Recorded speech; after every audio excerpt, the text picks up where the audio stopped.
First, let me play the video with a lot of noise. It's time for another ultra high frequency wireless microphone review. I've recorded this review using 3 different microphones.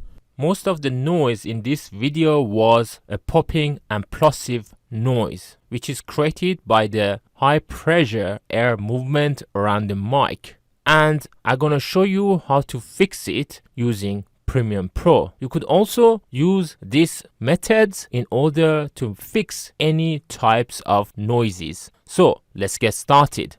So the first thing we need to do is to go to the window tab and then select Essential Sound. Then the Essential Sound panel should open here. Make sure your cursor is on the clip where you want to correct the noise. In here, simply select Dialogue and then automatically your audio track would be selected on your timeline panel. Even though by default your repair is selected, it won't repair the audio because once you expand the repair panel, you could see that all the repair options are actually turned off. Here I'm particularly interested in the option called DeEss. So by checking it, Premiere Pro would try to get rid of high frequency ess-like sounds, which are created by breathing or air movement between the microphone and the person who's talking's mouth. As soon as I check it, the effect would apply to the audio, and now if I play it, you could hear a noticeable difference.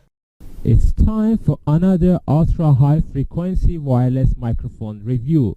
I've recorded this review using 3 different microphones. If it helps to reduce the popping noise to a level that you're happy with your video, then you can leave it as it is. However, if you want to further reduce the popping noise, you could increase the extent by dragging the value from 5 to a maximum of 10 and play the audio again and see whether you're happy with the result. It's time for another ultra high frequency wireless microphone review. In this example, by increasing it to 10, I feel that the audio quality actually became worse. Therefore, I bring the value back to 5. And instead, I try to turn on the other options under the repair, such as reduce noise, reduce rumble, DeHum, and reduce reverb. So you got to turn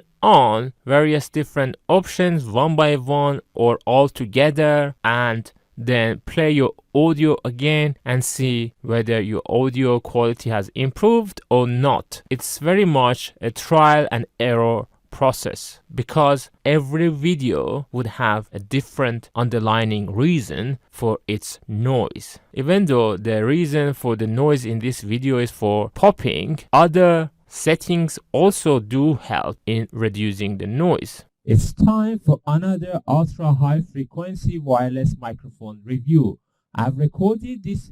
And if you go to Adobe's help page, it will give you a short description of how different options would affect the various different types of noises. So after turning on and off various options and playing the audio a number of times, for this example, I decided just to leave on the DeHum and DeEss options to reduce the noise as much as I could. It's time for another ultra high frequency wireless microphone review. Another option that you could try is called loudness. So if you select loudness, then you would have an option called auto match, and if you press that, it would reduce the loudness of your audio. That could also help to reduce the noise, but in my case it didn't have much of an effect, hence I simply clicked on reset to reset the audio match, which it did it pretty easily and quickly. As you can see, the solution isn't perfect, but it helps to save my recording by making the video more audible.